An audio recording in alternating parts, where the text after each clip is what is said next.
All right, welcome to Touchdown Talks. I'm Spencer Taylor. This is going to be my top 15 list for quarterbacks for fantasy in 2025. We are just over a week away from the kickoff for the 2025 season, so we're coming right up to it. These videos from here on out, all of these, including the wide receiver video and running back video, which are already out, by the way, you can go to my channel page and you can find them there. Also while you're at it, don't forget to hit subscribe, leave a like on this video, and don't forget to hit the notification bell when you subscribe so that way you don't miss any of my future videos that'll be on the rest of the positions for fantasy. But as I said, this video will be my top 15 fantasy quarterbacks list for you, as if you're just preparing for a last minute draft before the season starts, like I am. I'm preparing for mini drafts, as a matter of fact. Just finished my first fantasy draft a bit ago, and so got quite a few more lined up in some different leagues. But so yeah, these videos are just there to give you sort of my opinion and some of my thoughts on certain players and where they should be drafted. So without further ado, let's get into my list. So at number one for quarterbacks, at number one overall, and I do want to say number one, number two, pretty interchangeable in my opinion. I'm not too set on number one or two being either quarterback that I'm going to mention, but number one on my list is going to be Josh Allen. So Josh Allen is on average being drafted first for quarterbacks this year. His ADP currently overall is 21, so that's going to be a late second round pick. That's about the seventh pick in the second round. And then, some of the reasons for that is he is the reigning MVP. And also for Josh Allen, the main thing that is going for him here as far as one versus two, and the reason he's number one for me on this list, and I'm sure for quite possibly many others drafting, the reason for that for me is that Josh Allen, in each of the past 5 seasons, he has finished either number one or number two for quarterbacks in fantasy. All 5 years, he's been one or two. So that's pretty consistent over half a decade. He has been at least a top 2 quarterback in fantasy for the totality of a season. So that's pretty good. to understate it, that is really good. He's cut down on turnovers. He had in 2024 he did throw less, but as I said, cut down on turnovers.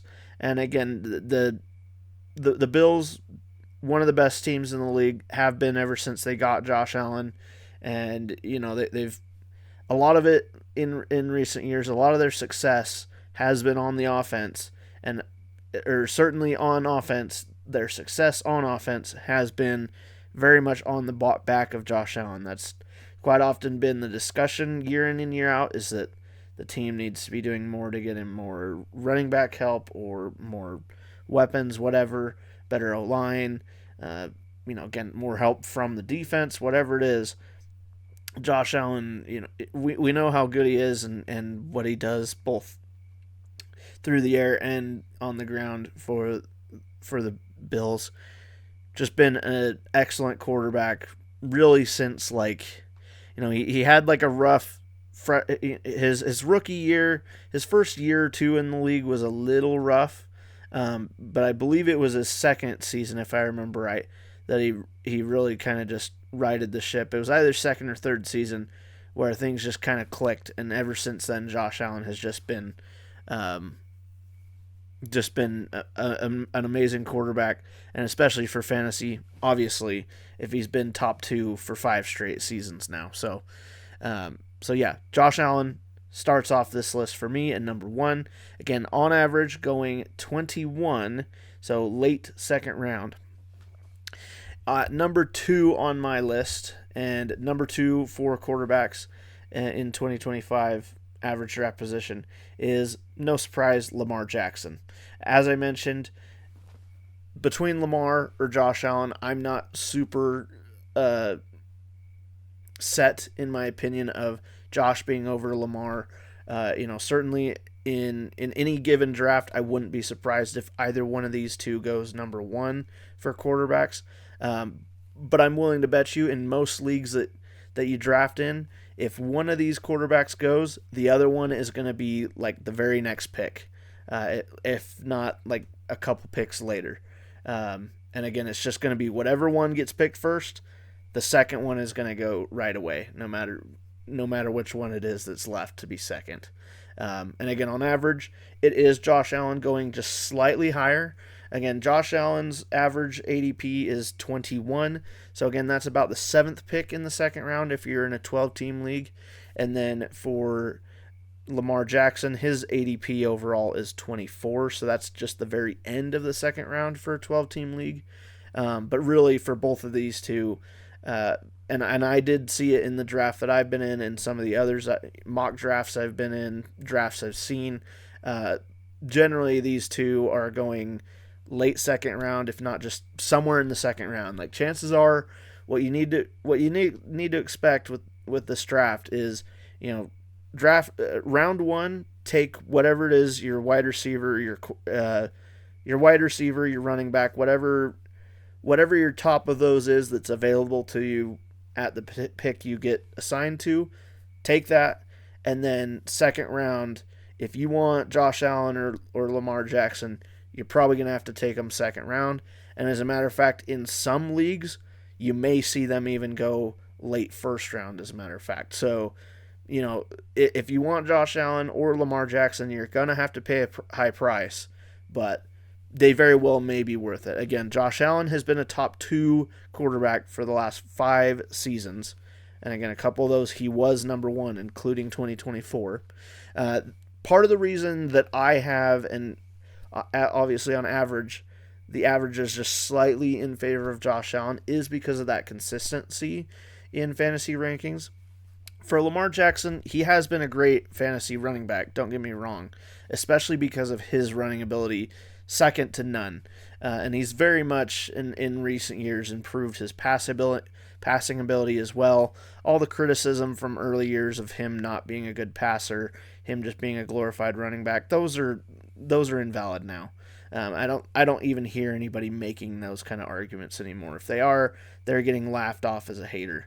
And certainly for fantasy, again, one of the best, always been a top running back pretty much his whole career, a top fantasy quarterback pretty much in his entire career. However, because while Josh has been in the top 2 each of the last 5 seasons, on a season-to-season basis, that makes Josh the more reliable quarterback for fantasy value. However, on a week-to-week basis, just in 2024, Lamar was much better.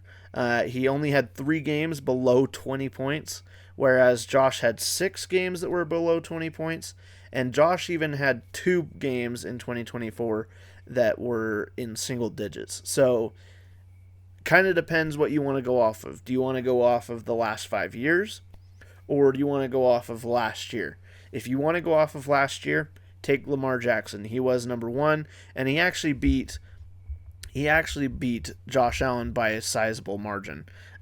Lamar Jackson got 430 points in fantasy last season, and Josh Allen, at number 2 for fantasy quarterbacks, got 379. So that's basically 50 points difference between the two of them. So yeah, really week to week for 2024, Lamar Jackson was quite a bit better of a quarterback. Again, basically always was above 20 points. It was basically a guaranteed 20. Either of these two quarterbacks, if you had them on your team, it was great. Any week that you went up against them in other leagues, it was a dreadful week going up against either of these two, but especially Lamar Jackson in 2024, because he was basically every week outside of a couple, he was 20 points or higher. And with Lamar, again, he's just more of a running quarterback, and so that part is just really reliable for his game for translating into fantasy. Whereas Josh Allen, he's a runner, but Josh Allen is a little bit more of a balanced passer to runner. And again, in 2024 at least, Josh Allen, they didn't ask him to pass as much. So yeah, really between these two, as I keep saying, do want to move on here, but between those two, go with whichever one you prefer, what you want to go off of. Either one will be a great pick for you.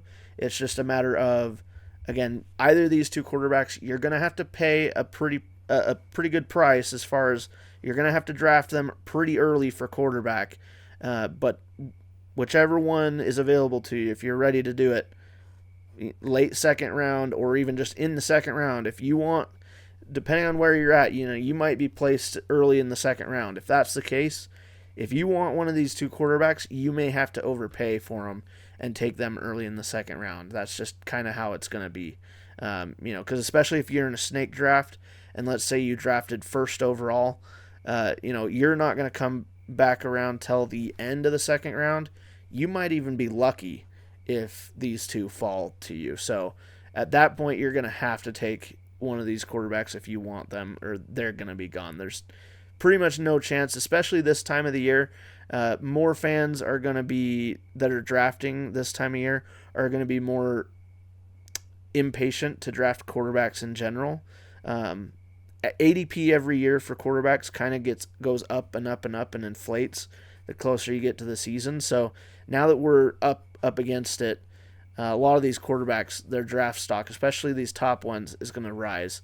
And again, with Lamar Jackson, Josh Allen, one of them gets picked, it's almost guaranteed that the other one is going to go in the next couple picks. But even outside of them, some of these next, like the top 5 quarterbacks, they will also likely go off the board pretty quick once these other two are gone. So you just kind of got to watch for when quarterback goes.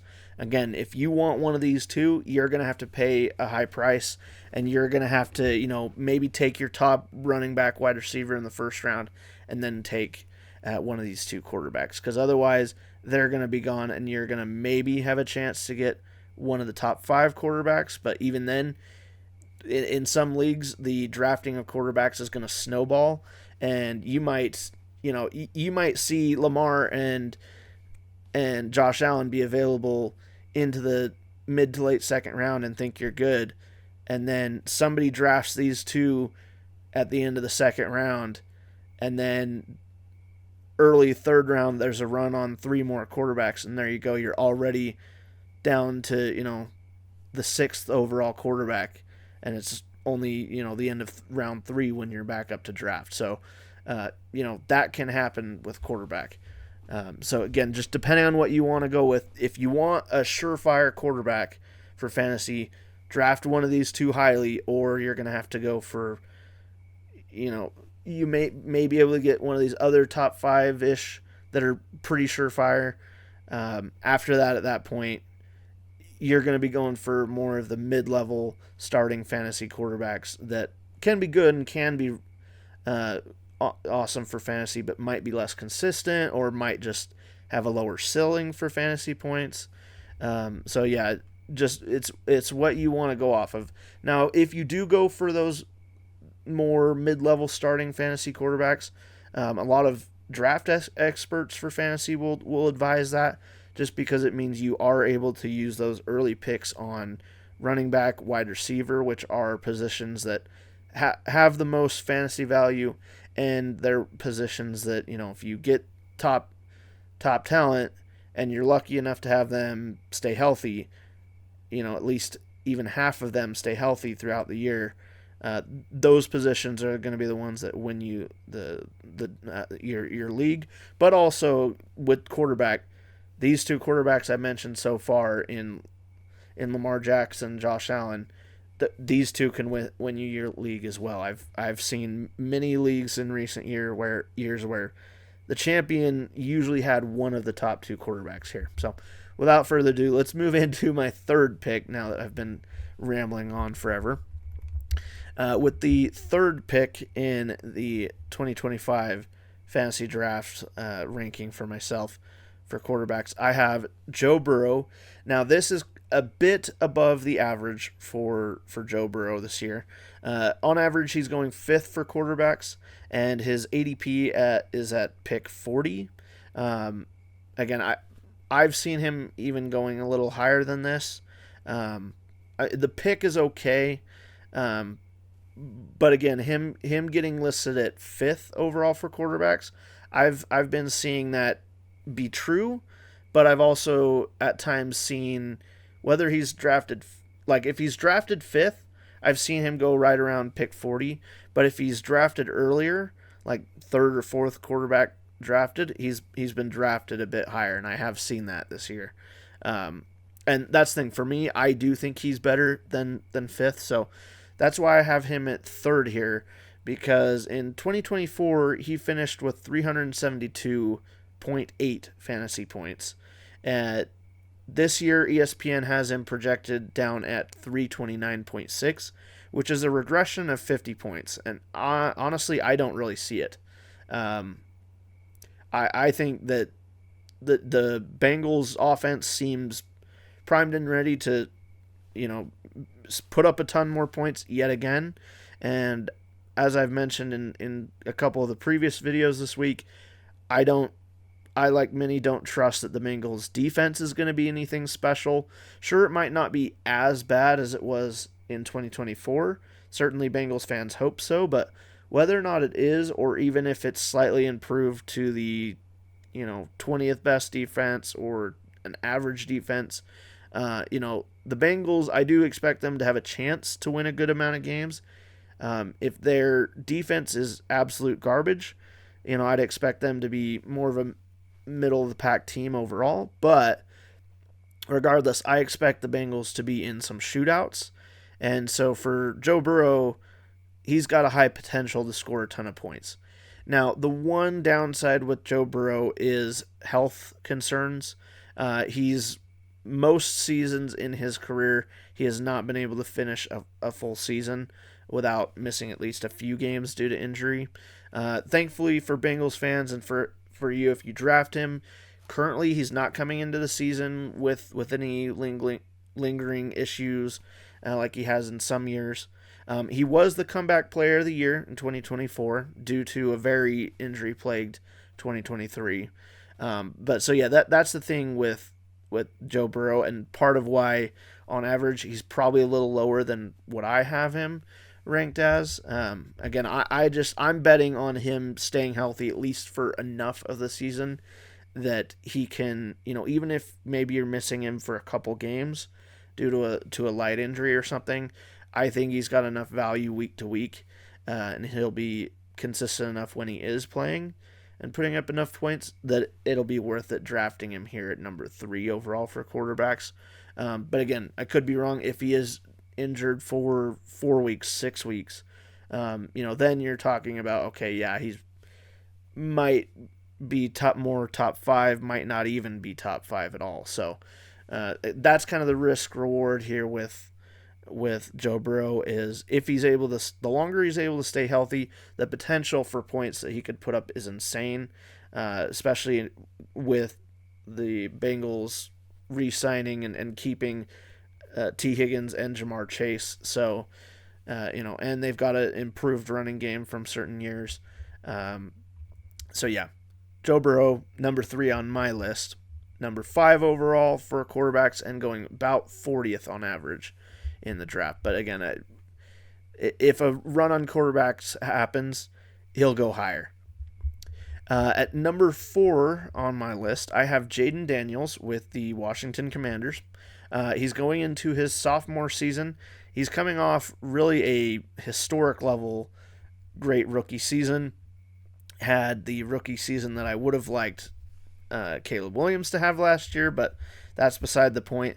Jayden Daniels for fantasy because of last season, once again projected to have a good year. He finished with 355.8 fantasy points in 2024, projected to improve on that by about 13 this year, at least according to ESPN's projections. And I do expect him to play around the same level as last year.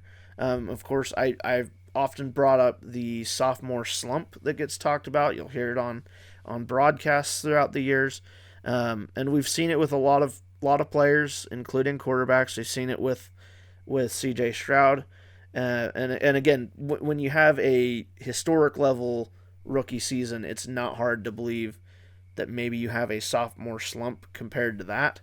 But that's the thing. Even if Jayden Daniels does have a sophomore slump compared to last year, and his numbers don't improve, his numbers being 355 overall for the season, if he maybe goes down on that to 320, he's still going to be a top 5, certainly top 10 fantasy quarterback. So take him early. Again, he's going to be in this top 5 range where, again, once Josh Allen and Lamar Jackson go, you might have a few picks that go before any other quarterbacks, but chances are you're going to have more, and Jayden Daniels is going to be one that's going to go off the board pretty quick, as well as Joe Burrow.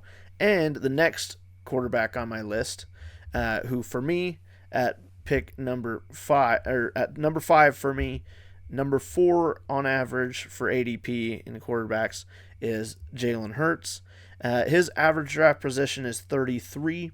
So early third round.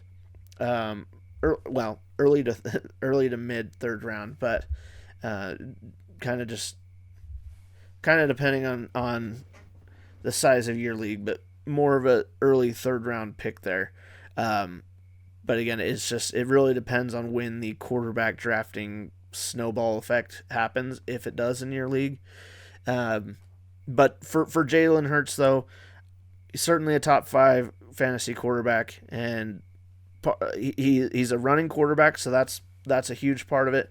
He's on a really great team, Super Bowl champs, or reigning Super Bowl champs, I should say, and they, in 14 games in 2024, he averaged 22.2 points in those games. So that was really great. Like often, one of the knocks with Jalen Hurts is they didn't ask him to pass a ton.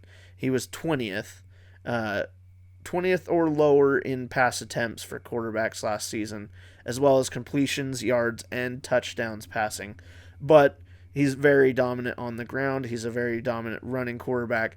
Again, still good passing in his own right, but they don't ask him to do that part very much. But not only with just the normal rushing, the other thing with Jalen Hurts in fantasy and with the Eagles, of course, that is still going to be a thing in 2025 is the tush push. The Eagles proved last season they could still do it with plenty of efficiency. Going into 2024, I had been worried that losing Jason Kelce was going to make it harder for them to do it efficiently. They proved that to be wrong. And yeah, Jalen Hurts had a great year in fantasy last year, and the tush pushes really do help his fantasy value. I'm sure if the tush push got banned in the future or they weren't using it, Jalen would still be getting quite a bit of fantasy points, and some of those tush pushes would convert into passing touchdowns or just rushing touchdowns for him. But he would, without the tush push, quite likely would lose a little bit of fantasy value. A lot of that going to whoever his running back is.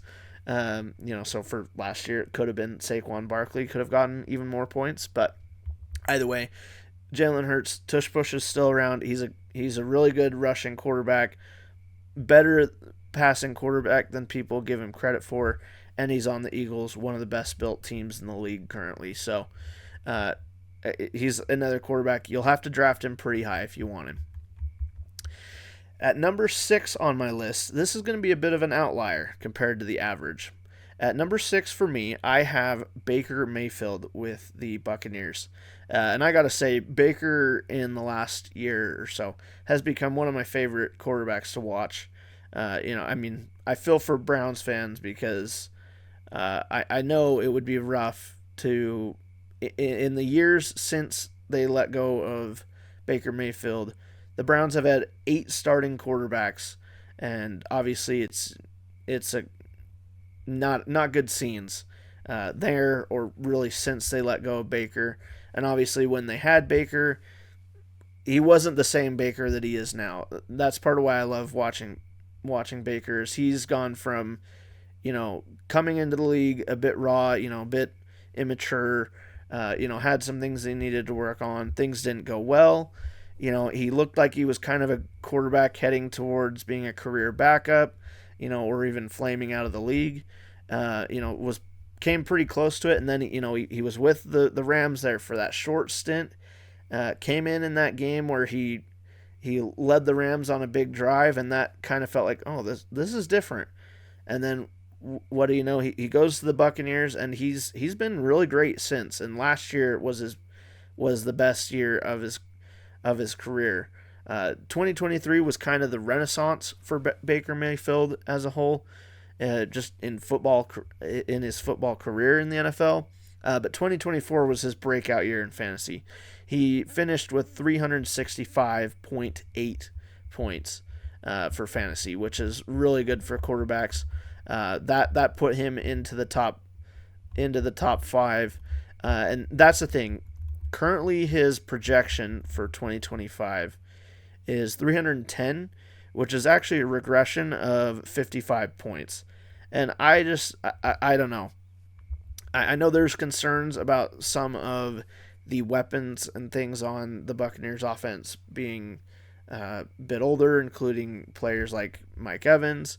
Obviously, there's some concerns with Chris Godwin as well, who's missed some time recently. So, there's some aging talent there, but the Buccaneers have also added some young talent this offseason, so I don't expect Baker Mayfield to regress very much at all this season. So that's why, for me, I've got him at number 6. Now, the thing that's nice for me, if I were to draft Baker, and if you want to go for him, I would argue that Baker Mayfield is a great value quarterback if you want to if you want to save those early round picks for your running backs, your wide receivers, heck, maybe an early tight end, which I'll get to those to tight ends tomorrow. But if you want to save those early round quarterbacks for more of your pass catching and running fantasy players, Baker Mayfield could be a great, early mid round pick. Again, depending on the league, you might have to draft him earlier or later. But on average, he's going 8th for quarterback and 76th overall. So, and just a few days ago, his average draft position was at like 110. It's obviously risen quite a bit, as I said. The ADP in the last few days for just quarterbacks in general has gone up quite a bit for all of them, at least the top quarterbacks. But yeah, for Baker Mayfield, I think he's worth even higher. But because of his average, for me, I'm willing to, hey, if I'm confident that, X, Y, and Z player or manager in my league is not going to go for Baker, I can let them take some of these other quarterbacks. I can build up my wide receiving core, my running back core. I can get an early tight end, and then still get Baker Mayfield, in rounds 5, 6, maybe even 7 in some of your smaller leagues. And that's a really great value in my opinion, because I do not expect him to regress, and even if he does in fantasy points, I don't expect it to be much. Even if ESPN's regression projection of going down to 310, even if that's correct, that's still going to be a top 10 fantasy quarterback. So at number 7 on my list, I have Patrick Mahomes, and I actually have him a little lower than his average draft position. If I had him and Baker Mayfield flipped, I would be right along with the average. Patrick is going 6th overall for quarterbacks, as his average draft position is currently 49. And that's part of why I have Baker over Patrick Mahomes. Of course, Patrick Mahomes is the best quarterback in the league, but for fantasy, there's a reason he's not top 1 or 2. For fantasy-wise, he's barely even been a top 6 quarterback in recent years. After 5 straight seasons where he was a top 6 every year, he's been 13th and 11th in the last 2 seasons. So for Patrick Mahomes, even though he's the most accomplished quarterback currently in the league, really great quarterback as far as doing what he needs to when his team needs him to make big plays and to get a win. Fantasy-wise, he's just not a top producer as consistently as a Lamar, as a Josh Allen. But so for part of why, on average, I've got part of why I've got Baker Mayfield higher than Patrick Mahomes and even the next quarterback on this list is because even though those two quarterbacks are higher than Baker Mayfield on average, I think, as I mentioned, I think Baker Mayfield is a great value pick for where he's going. And I think even in results wise, he very well may end up being a better fantasy quarterback than these two quarterbacks, Patrick Mahomes and the next quarterback I'm about to mention. But for Mahomes, part of the thing is for one, he's the most accomplished quarterback currently in the league, and certainly the most popular. And part of that is not even necessarily due to football, of course. It's just because the Chiefs have won so many Super Bowls. They are the current dynasty. They just got dethroned from their attempt to three-peat, which has never happened. Even they weren't able to do it, but they got close. And for Patrick Mahomes, part of the thing in these last two seasons is the Chiefs' offense as a whole has become more dink and dunk. And Patrick Mahomes himself has said, especially this offseason, that he wants that to change. And, obviously a lot of the receivers for the Chiefs and things like that have talked about wanting that to change. So some of Patrick Mahomes still going high is not only going to be because of his popularity and accomplishments, but some people are going to be betting on the upside and betting on the idea that, hey, maybe the Chiefs offense is going to get back to a little bit more of the light show that it was in some of Patrick's earlier years. And if that's true, yeah, he very well he could even get to be a top 6 quarterback in fantasy again. But, I just don't know. I mean, for the Chiefs, you've got Rashee Rice, who it was announced today officially that he is going to be suspended for 6 games, so you're going to be missing Rashee Rice for 6 games. You've got Travis Kelce, who's an aging tight end, who probably on his last season had basically the worst season of his career last year. Whether that improves or slightly regresses, like Kelce's not the same player that he used to be. Still certainly a good tight end, but not what he was. And so for the Chiefs and for Patrick Mahomes' fantasy value, and that's the other thing too. Mahomes, he does run, but he's not known for the fact that he's a running quarterback. He's more of a, again, he does what he needs to, whether it's running or passing. Mahomes does a lot of crazy stuff in the moments that he's needed to do it. But in recent years, because they haven't had the deep threat that they used to have, like when they had a young Tyreek Hill and that type of stuff, he's gone to being a little bit more of a dink or dunk passer. Not necessarily because he can't make the long throw. It's just been because that's what the Chiefs have had around Patrick Mahomes and what their offense has been made up of. And Mahomes and Andy Reid have done a good job of managing and playing to the skills that they have. And so, yeah, for fantasy, though, it hasn't necessarily translated to good points for Mahomes. And that's why, for me, he's a little bit lower than the average. Again, because of the popularity. And also, that's the thing. I hate to say it, don't get mad at me for bringing this up, but Mahomes and Travis Kelce, when I talk about him tomorrow, really any Chiefs player, you may have to be ready, especially if you have a Swiftie, Taylor Swift fan in your fantasy league.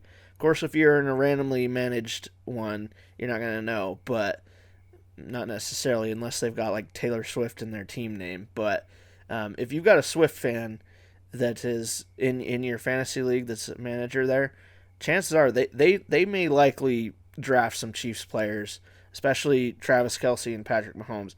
They may be likely to draft them quite a bit higher than the average. So I think that's part of why Patrick Mahomes' average is so high, and also just why his fantasy draft position is a little high for me. I mean, if I could get Patrick Mahomes at about pick, even at his average draft position of 49, if I could actually get him there, I might take him. But that's the thing. In my experience, even though that's his average, a lot of times he's going higher than that. So I just, and again, even if I'm at like pick 49, for me, I'm going to be hesitant to take him because there's going to be other players in other positions that are going to be of great value for those, and I'm going to rather just, take a Baker Mayfield later. So, yeah, for me, I probably won't be getting Patrick Mahomes much this season, which is kind of a shame. I've had Patrick Mahomes on at least one fantasy team pretty much all of the last, I don't know, 8 seasons at least. Probably pretty much his whole career. I've had at least one team with Patrick Mahomes on it, but this year I don't know that that's going to end up happening, even though I'm going to probably end up having 5-6 teams this year. I just don't know that I'm going to end up with Patrick Mahomes because I don't, my value on him is a little lower than the average, so I'm likely not going to end up having him. Moving on to number 8 on my list, I have Bo Nix with the Denver Broncos. So once again, I'm a little lower than the average for Bo Nix here. And again, for both Patrick Mahomes and Bo Nix, it's really just the fact that I've got my value on Baker Mayfield so much higher than the average. Baker Mayfield jumps 2 spots, and I've got these two because of that one position lower. But Bo Nix on average, 7th for quarterbacks. He's going at about pick 71. So depending on the size of your league, that might be a late 6th rounder, early 7th rounder. But again, with quarterbacks, you never know. They could go around their average, or they could go super high. Or again, if you are in some of those fantasy leagues that have maybe a little bit more disciplined, patient fantasy managers that do understand the value of wide receivers and running backs. Some of those leagues, and also just fantasy managers that maybe are overthinking things in a way, because that can happen at some point. In some of those leagues, you'll get Bo Nix and some of these guys much lower, but as I said, that's why all these quarterbacks, their average draft position is going up, including Bo Nix and everybody I've mentioned before. All their draft positions have been going up over the last few days, just because as you get closer to the season, more and more fans are going to be drafting quarterbacks high, just because the hype for them just grows, just because quarterback's the most celebrated position in football. So, but yeah, really quick for Bo Nix, I think he's a good pick here. Again, I've got him slightly lower on my list than the average list would, but he had a pretty good rookie season. Wasn't the best necessarily, but he finished with 317.2 fantasy points, which is really good for a rookie quarterback. So, and that's the thing, he's not even necessarily the biggest running quarterback either. The Broncos, I expect the Broncos to be improved this season. If not at least very competitive. Whether they're improved or not, I do expect them to be competitive under Sean Payton yet again. I wouldn't be surprised at all if the Broncos make it to the playoffs as well. That division is scary. I'm not going to say that I think they're going to win it, but I could very much see the Broncos at least being a competitive team. And with that, and with the coach in Sean Payton that they have, I could see Bo Nix having a good sophomore season. So then at number 9 on my list, I have Kyler Murray. And now Kyler Murray on average is going 10th for quarterbacks and 93rd overall. And that's jumped up a bit in the most recent couple days. Kyler finished with 297 in 2024. 306 points is his projected for 2025. He's entering his 7th season. In 2024, he appeared in every regular season game for the first time since 2022, and he delivered both as a passer and as a runner. He was top 15 in both for attempts and for carries for those two categories, and he finished 12th overall for quarterbacks in points per game in 2024.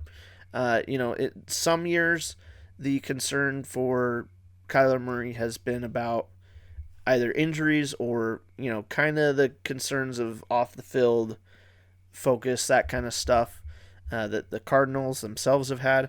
But I do expect Kyler Murray to once again have a good year this year.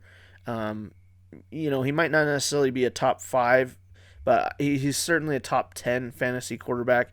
And because he's such a good running quarterback, he can be a pretty reliable one, at least throughout the course of the season. He's not going to be as consistent as like a Lamar Jackson or Josh Allen. He may have some low weeks here and there, but he's also got a good supporting cast in Trey McBride at tight end. He's got Marvin Harrison Jr., who, although Marvin Harrison Jr. did have a disappointing wide receiver season last year as a rookie, do expect him to improve as well. So Kyler Murray's got a good supporting cast. He's a good running quarterback, so that does make for a pretty good, at least starting quarterback in fantasy. Kind of a low end, though, for 2025. At number 10 on my list, number 9 on average, is Brock Purdy with the San Francisco 49ers. On average at 89. Again, that's going to be like your 8th round quarterback. But some of these leagues, he may be gone by then. Of course, at that point, if he's gone by then, most likely everybody in most teams in your league are going to have a quarterback already, including yourself. Maybe you've already picked up somebody at this point. But if you haven't, Brock Purdy certainly at this average draft position, not bad. He did finish with 266.8 in 2024. He's projected to get a little over 300 this year. Part of the concern for me with Brock Purdy is just the issues that are going on with the 49ers wide receiver room. They've, across the board, a lot of injuries, a lot of, off the field issue type stuff going on going into the season. So I'm a little bit concerned about that. You do still have George Kittle, but George Kittle is getting up there in age for a tight end. So, you do also have other stars on the team like Trent Williams that are important. But, Brock Purdy, fringe quarterback 1. He's definitely had some weeks here in the last couple of years where he's put out really good numbers for a fantasy quarterback, but he's a little bit more inconsistent, being that he's not this insane running quarterback. He can run, as most quarterbacks can nowadays, but he's not a running quarterback per se. He's an okay passer, and again, when the Niners do have a good supporting staff or supporting cast around him, he's amazing. And also the other thing going for the 49ers is they have a easy schedule on paper. So that is one thing that could go for Brock Purdy, is that he's got a good supporting cast. They are getting Christian McCaffrey back as well this year, who was basically gone all year. So that could be a good help to Brock Purdy's success as well, and that weaker schedule. But again, he's a fringe quarterback 1. At number 11 on my list, on average he's going 13th, which I think is really undervalued. This is another quarterback that I would say is really good value, although he's still only a fringe starting quarterback for fantasy. This is Jared Goff with the Lions. In 2024, he finished with 324 fantasy points. ESPN has this projection dropping all the way to 260.6. Now, the only explanation I can come up for that big of a drop is that that's a lot of respect for Ben Johnson. And you can see that in some of the projections and some of the other Lions playmakers, whether it's Amon-Ra St. Brown, Jahmyr Gibbs.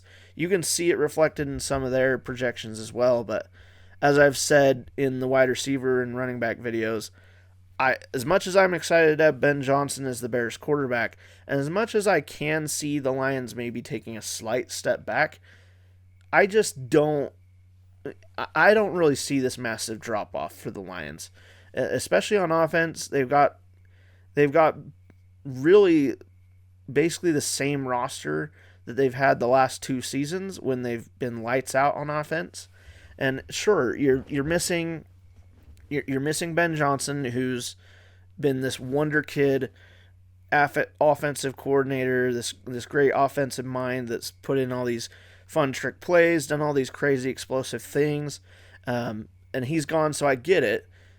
Their new offensive coordinator is a total unknown, but you still got to remember they still got Dan Campbell as the head coach, and a lot of the aggressiveness, like going forward on fourth down, that has been led by Dan Campbell. So the Lions, that's one of the things that will benefit them in fantasy still, is if they continue to be a team that insists on going on forward on fourth downs. That's just more and more plays that Dan Campbell is going to be keeping his offense out there for, to make attempts at gaining yards. And as we've seen in recent years, it's worked out for him. They have created that as their identity under Dan Campbell, and it has definitely paid off. Maybe not necessarily in postseason success as much as they'd like, but still, for what the Lions were, basically pretty much their whole franchise history, Dan Campbell's got them playing really great. They've still got basically the same roster, and I get it. Like with Jared Goff, not the most flashy quarterback. He's pretty much one of, if not the last. He's one of the veteran quarterbacks that's one of the last kind of pocket passers left in the league. And I know he's never necessarily been the most exciting. I mean, the Rams traded him, they traded for Matt Stafford, and it was seen as, Matt Stafford was the better quarterback and the Rams were getting the better, which I do believe was fair. But of course, Stafford's a little older. But yeah, Jared Goff in his own right might not necessarily be the flashiest quarterback, and might not be the best, but he's improved quite a bit while with the Lions. And again, sure, some of that credit definitely probably does go to Ben Johnson. I just don't know that Jared Goff himself or the Lions offense as a whole, with all those weapons that they still have, they've all been, many of them have been there for so many years now together.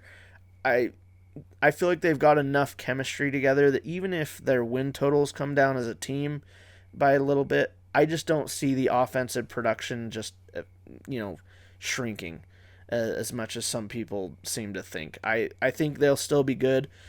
So again, Jared Goff, I would still say he's a fringe starting quarterback in fantasy. I would, again, you're going to be one of, if not the last, fantasy managers drafting a quarterback if you do take Jared Goff. And as a matter of fact, you may be able to, the way Jared Goff's average is going, again, he's averaging 13th for quarterback, 112th overall, and that's with that draft stock going up in the last week. He was lower than that a week ago when I was looking. So even his draft stock is going up a little bit, but on average 13th for quarterback. Even if you're in a 12-team league, you could have a fantasy manager that's already picked 2 quarterbacks by now. And taking Jared Goff as your starter might be risky. But again, I do have him ranked as number 11th. Again, it would be a risk, but it would be taking the risk of, you agree with what I'm saying, of they're not going to have as much of a drop-off as people are saying. If they don't have as much of a drop-off, even if Jared Goff's fantasy point totals drop by 40, he's going to get 280 points as a quarterback in fantasy, which again is fringe-worthy. And again, he might be a little bit more inconsistent. That's part of the problem with Jared Goff for fantasy, even with the production. But I think if you get him as a fringe starting quarterback, that means you've gotten a lot of other players already for your other positions. Or maybe you take Jared Goff as a backup quarterback. If you really want to stack up on 2 quarterbacks early, Jared Goff could be a good chance. And then, hey, you've got you've got two highly picked quarterbacks. More chance that one of those two is going to work for you throughout the season, or you can switch them a little bit. Again, that'll be a lot of value just in quarterback in the first few rounds for you. But again, Jared Goff being a little bit underrated in my opinion. Number 12 on my list, on average, another quarterback that I think is being underrated right now is Justin Herbert. On average, he's going 15th for quarterbacks with an average draft position of 118. So he's being drafted as a backup quarterback, which I do think is fair. Again, at 12th, I'm basically saying he's like the last starting worthy quarterback in a 12-team league. That's even if that. And if you're in like a 10-team league, he's a backup, in my opinion. But he's a high-end backup quarterback for you in fantasy.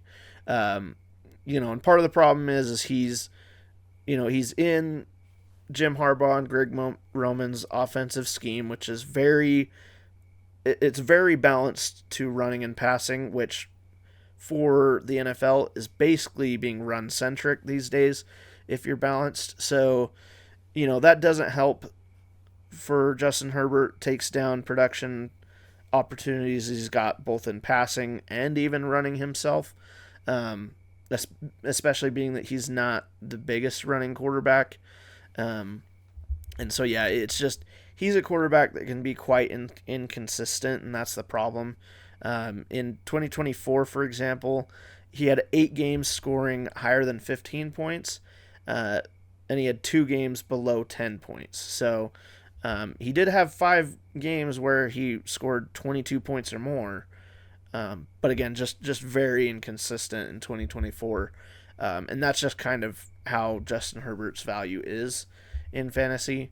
From 2023 to 2024, his fantasy numbers did go up by 50 points. And if you believe now with one more year under Jim Harbaugh, Chargers have improved that much, I don't know, maybe his numbers actually do take more of a jump than the projected, which would have him around 300 this year. And that would be starting quarterback level value.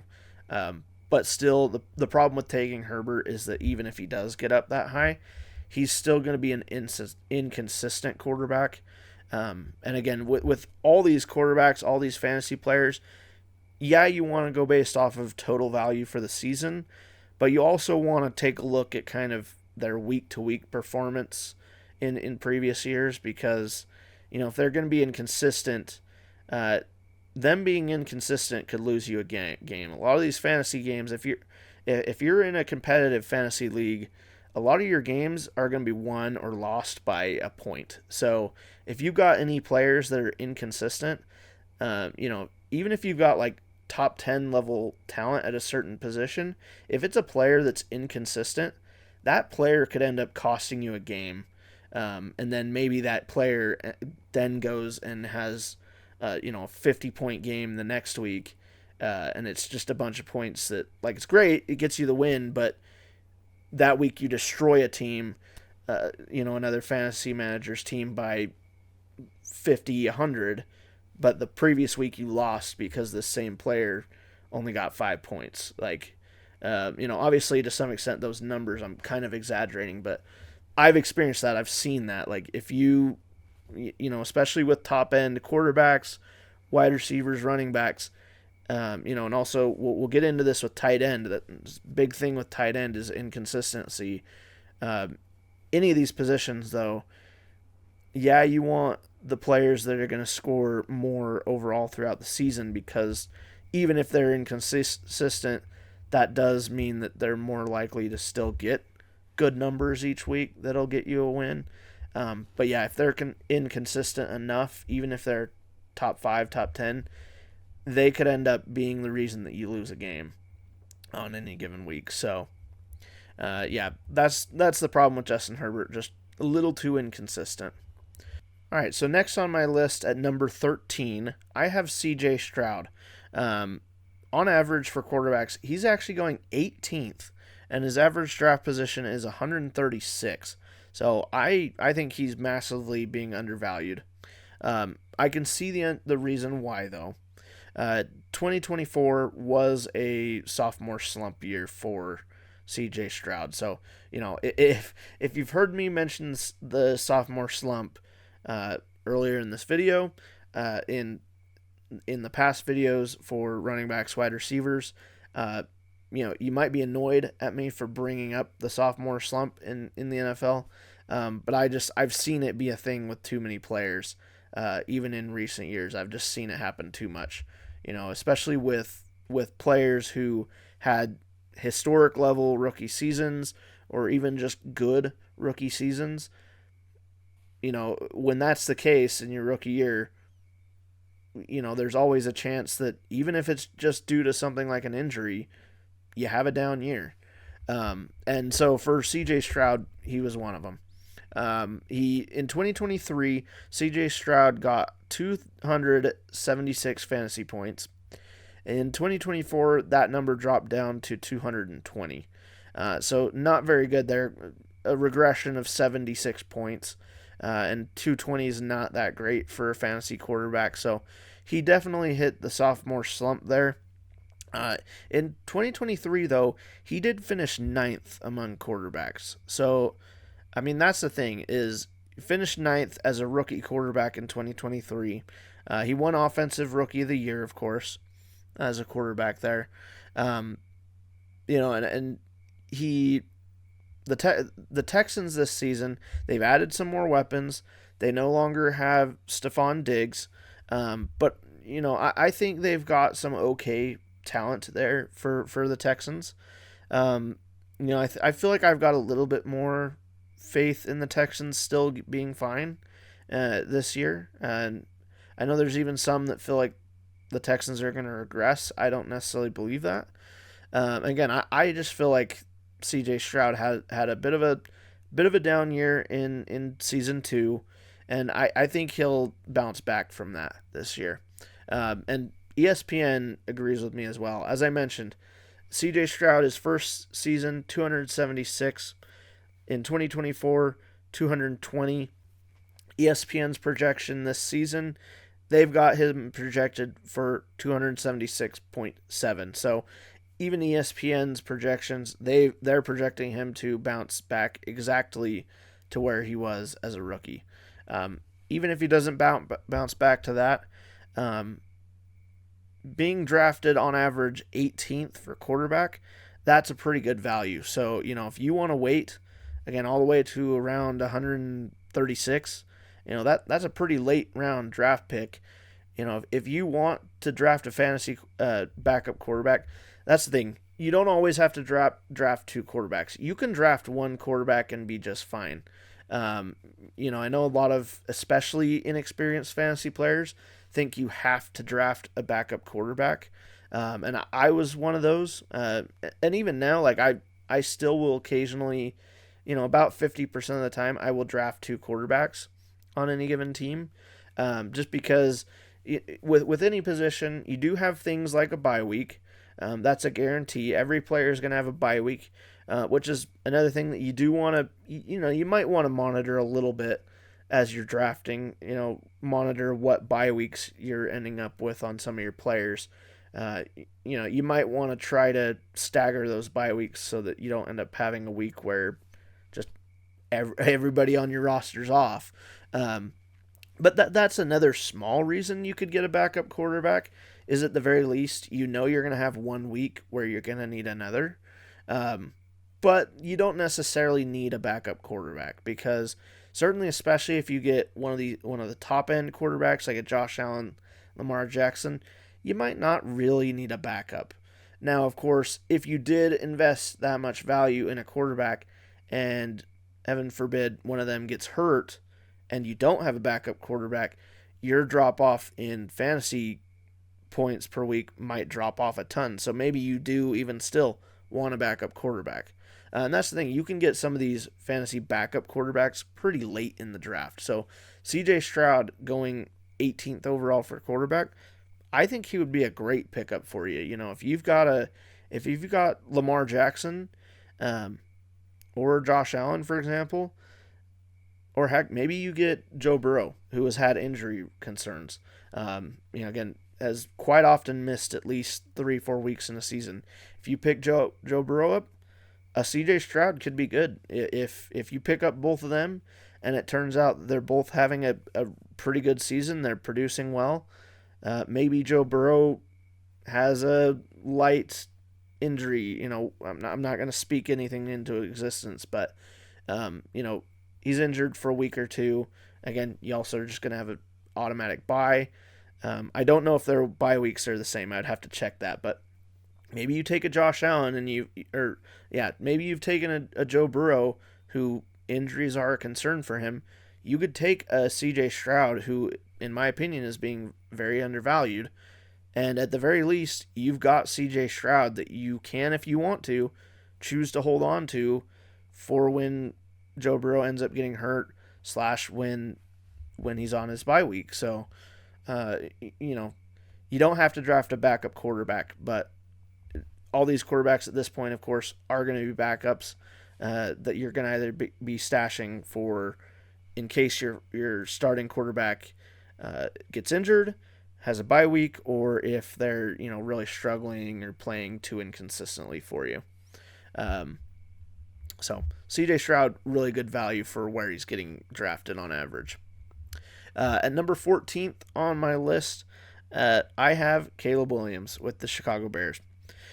In 2024, he finished with 254.5 fantasy points, which for the discourse around Caleb Williams and having such a bad year, as some people like to say, 254.5 isn't crazy, but those are decent fantasy numbers for a quarterback, and certainly for a rookie quarterback, good numbers. Sure, in fantasy, was it as good as Jayden Daniels? No. Was it as good as even Bo Nix, stuff like that in fantasy last year? No, it wasn't. But if you look at their numbers in fantasy, okay, so he was 100 points behind Jayden Daniels. Okay, again, I'm not saying that. Obviously, I've got Caleb Williams all the way down here at number 14th. Very much a backup level fantasy quarterback, even though he plays for the Bears. Even though Caleb Williams plays for the Bears, and I want him to succeed, and I think he's going to be improved in 2025. Even I am not going to be massively overdrafting Caleb Williams. I wouldn't mind if I got him, but even if I do draft him, I'm going to be drafting Caleb Williams as a backup quarterback, with the hopes that he has massive upside and becomes my starting fantasy quarterback.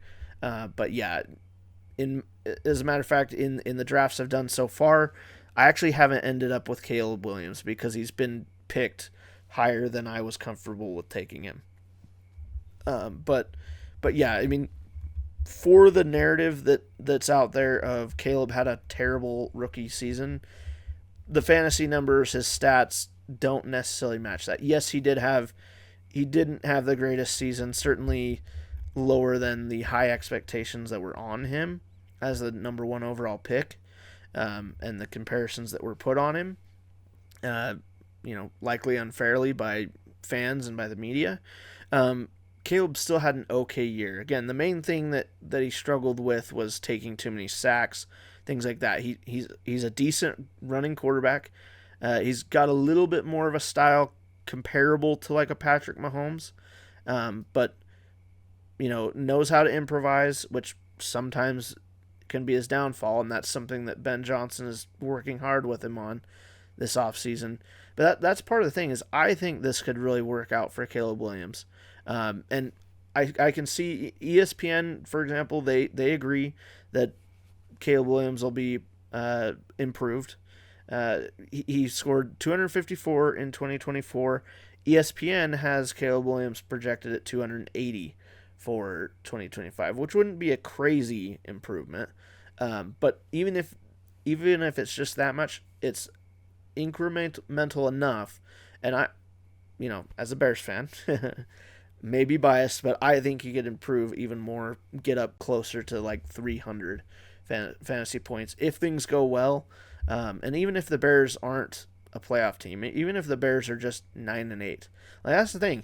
Caleb Williams got 254 fantasy points as a rookie when the Bears only won 5 games in the regular season. So, with a coach that got fired mid-season, with an offensive coordinator that got fired even earlier into the season, Caleb Williams, with all the narrative that was around it, again, he struggled with sacks, but in 2024, he finished with 3,541 passing yards, 20 touchdowns, and 6 interceptions, and a decent runner as well. So, he has some value there.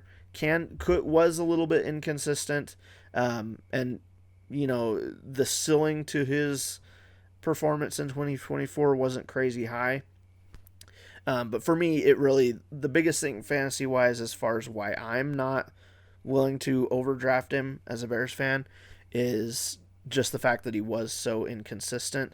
As I've mentioned already before, for me, I do believe consistency very much matters in fantasy. So that's why for me, I'm not going to overdraft him. Certainly not to the point of drafting him as a starting quarterback. As a backup, I'd love to get the chance to get him, but I'm going to try to not overdraft him either.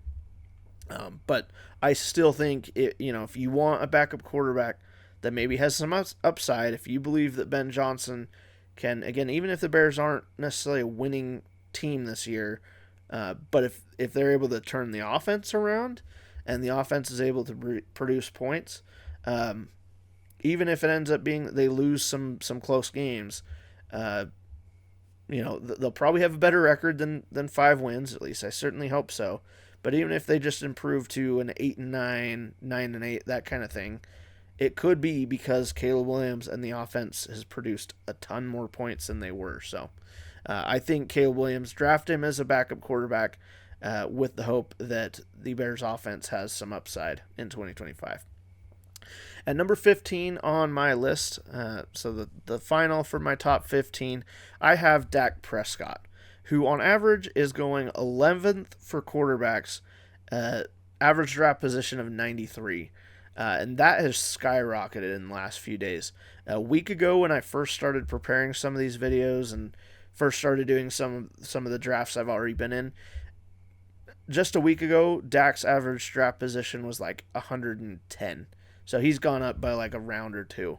And as I said, all these quarterback average draft numbers have just inflated. So, obviously Dak Prescott, he's on the Cowboys. So most popular brand in sports, really, certainly in American sports. So obviously there's a likely chance that you've got a Cowboys fan that's going to be in your leagues. Certainly if that's the case, there's a chance that they might be willing to draft them higher than the average. And also part of why the average for Dak Prescott is so high. Of course, the Dallas offense does have plenty going for it. You've got CeeDee Lamb, who is a top wide receiver. You've got, Dak in his own right is a good quarterback. You've got, Jake Ferguson. The Cowboys have added George Pickens. I'm not the most confident in what Dallas as a whole is going to do. But I do think they could have a good season as an offense. Dak did have a pretty bad year in 2024 for fantasy, mainly just due to being injured and missing really a good portion of the season. So 2023, Dak scored 342 points. So he was pretty good in 2023. A top 10 starting level little quarterback. So, and that is fair. Just 2 years ago, he was definitely, a starting level fantasy quarterback, fringe maybe, but still starting level. And the Cowboys offense in recent years has shown that ability to be explosive, but it's just in the last couple of seasons, they really struggle in the run game. They don't seem to have done much to improve that even this year. So the problem is they just, they've also, again, they fired the coach. A lot of the moves, that's going on, the Michael Parsons drama, all that stuff with the Cowboys makes me concerned for them as a whole, and even just for their fantasy production. And I think also part of the problem last year, maybe part of why Dak got injured when he did, is the fact that their running game is so bad as an offense. Also their offensive line didn't necessarily improve this offseason. Again, their running backs haven't necessarily improved, certainly not very much. And so that's the problem. It just makes their offense too one-sided. And so it's easier for defense to pin their ears back, go after Dak Prescott, who can run, and again is a good passer and stuff overall. He's an okay quarterback, and the Cowboys do have some okay weapons for him to pass to, but when you're a one-sided offense that doesn't have a good run game, you put your quarterback at risk health-wise over time, and you just make it harder for the pass game to succeed long-term throughout the season. So, Dak's average draft position at 11, I can understand it, especially based off of 2023. If you're going to go based off of just simply, I think Dak Prescott is going to stay healthy in 2025, okay. Obviously, he's going to have an improved year from 2024. That's a given. ESPN has him projected at 285 for this season, which would earn him position up there at around 11, which is fair. I'm maybe a little bit more concerned about the Cowboys' offense and even Dak's health and ability to stay healthy with the offense and the team that they've got around him. So yeah, that's why for me, Dak Prescott finds himself at 15th. Still a backup-worthy quarterback, though, but with maybe some good upside. Maybe I'm wrong. He could have some great upside as a backup quarterback for you. And lastly on my list, I did want to add an honorable mention. I haven't done this on all these fantasy videos this year, but one honorable mention that I did want to bring up is Justin Fields with the New York Jets. Little tough to know what exactly to do with him. He's on his third team. Last season with the Steelers, didn't play in that many games. But the thing is with Justin Fields is when he is playing, he brings tons of fantasy value because he is predominantly a running quarterback. Of course, that was when he was with the Bears. That was what he was mostly good at. And even with the Steelers for the few games that he did play, he had a game last season where he scored over 30 points, and that was against the Colts. I believe it was like week 6, something like that. Last season, he wasn't very consistent for the 6 weeks that he was in. He had that 30 bomb game, and then he had a couple that were like 10, 11. So it wasn't very consistent, but that's the other thing too, is he was in that quarterback situation the Steelers had of, sharing the room with Russell Wilson and things like that. So this year, he's now with the Jets. He is the starting quarterback. It's not this running quarterback by committee it's not a quarterback committee situation. He's not got some, the Jets don't have like an obvious replacement or rookie that they've drafted to compete with him. So he's got the starting job. As long as Fields plays reasonably well, which certainly in the run game, and again, he's an okay passer as well. He's not great, but he's an insane runner for a quarterback. So, he'll get you some weeks that if you draft him as a backup quarterback here. On average, he is actually being drafted 12th for quarterbacks. Still, so even higher than where I've got him. His average draft position is 111 currently.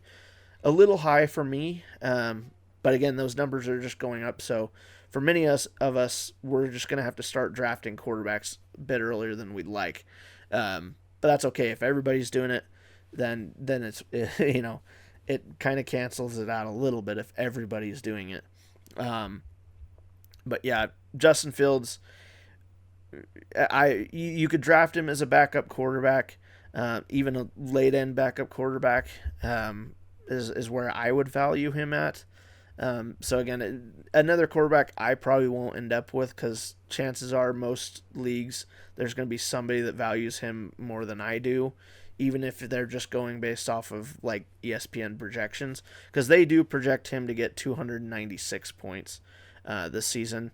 Part of my concern with that too is even though he's a great running quarterback, which brings a lot of fantasy points, again, he's kind of inconsistent for fantasy points. And then also, he's never finished a full season, even when he was with the Bears, never finished a full healthy season where he played all 17 games. So he's another quarterback. And it's not like he was super injury prone and missed a ton of games, but he's a quarterback that, especially because he does run a ton and that's a lot of his value, that means he's going to be putting himself at more risk than some quarterbacks are. So,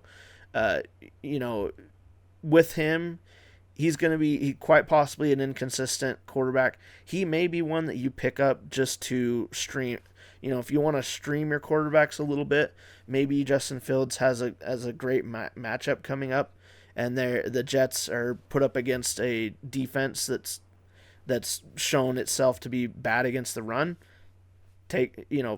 Put Justin Fields in as your starter. So he's a quarterback that's what I would draft him for, if anything, is he would be my backup quarterback, and I would just have whoever it was I had starting in there most weeks, and then if maybe that quarterback got injured or whatever, obviously I'd switch him.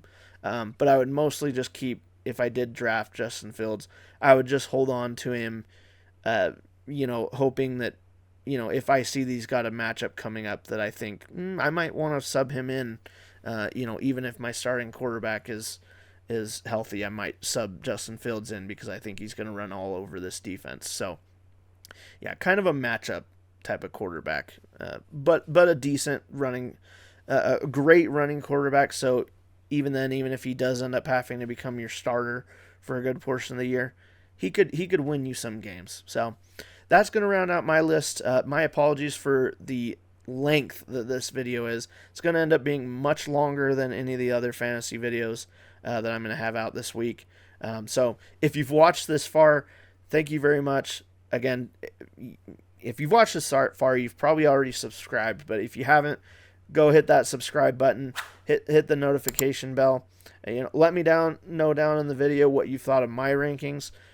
What quarterback do you want to get in your draft? No matter the position, what's the one quarterback that you hope to get? Because that's the other thing too that I did want to add before I end this is with all these players, it doesn't matter the position. Obviously, you want to win. That's part of the fun. But some people just draft for the fun of it and for the goofiness of it. Some people that are, especially like more casual fans, they might pick a player because they, in some leagues you're going to have these players that they just pick a guy because they like his name, they like the team he's playing for, they like the color of the team. You're going to have players like that. But also just even for hardcore fans, yeah, you want players that are good, but you also want to draft players that you like to watch, whether they're on your team or they're just one that you find interesting. So again, like I said, past seasons, I've always had Patrick Mahomes on at least one team. And that's kind of been intentional because I do enjoy watching Patrick Mahomes.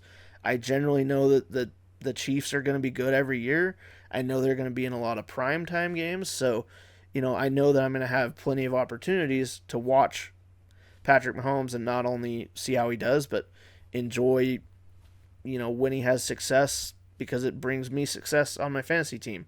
Again, unfortunately, I've been, with Patrick Mahomes specifically, burned a little bit too much in the last couple seasons, so that combined with Patrick Mahomes' average draft value this season, probably not going to take him at all, really, this year.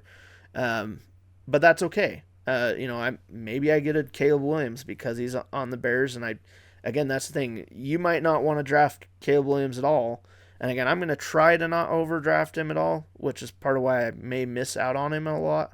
But I'm going to try to probably have Caleb Williams in at least one league, just because, again, especially if he does end up doing really well, I know I'm going to be watching every single Bears game. So if he's doing well and the Bears are doing all right and he's on one of my fantasy teams, that's just, going to stack on top of it. So, again, don't just draft players based off of their average draft position, their projected numbers, whatever.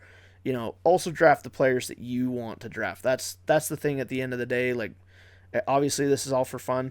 You might be in a league where money is on the line, so and that's money or dares are on the line. If that's the case, go for the win. But still, even if you're going for the win, you can strategize your draft board. Especially if some of these top players are on your favorite team. Maybe you're a Bengals fan and you want to make sure you get as many of Joe Burrow, Jamar Chase, T. Higgins, Chase Brown. You want to make sure you get as much of those as you can. You can strategize a little bit.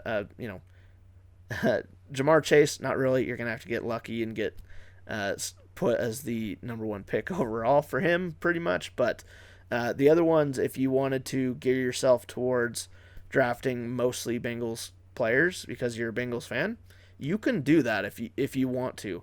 In some rounds, you may have to overdraft here a little bit, but you can strategize, and that can still, especially depending on the team or the players that you like, you can draft based off of interest and still win and be a pretty successful fantasy manager. Might be a little bit more tough in some areas if you do it too much, but I did it years ago, the year 2013, all the way back, the last time the Bears had a decent offense. And yes, that's how I've been playing fantasy for many years now. That year I remember I had a team where I had, and I was newer to fantasy, so I didn't really care about average draft position. I drafted on one team. I had Jay Cutler, I had Matt Forte, I had Brandon Marshall, I had Martellus Bennett, and that team actually did pretty well. So yeah, you can do that. Now, if you're going to draft all those players from the same team that's your favorite team, you do want it to be on a year where they're actually doing good. That's why generally you want to just draft players based off how they are. Maybe mix in a couple players that are drafted based off of interest. Because, yeah, if you're drafting players from many different teams, the overall team success of that team isn't going to necessarily hurt you as much if they don't do well.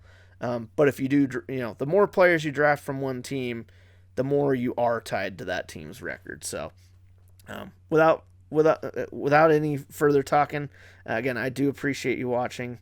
Let me know down below who you want as your fantasy quarterback. I appreciate you.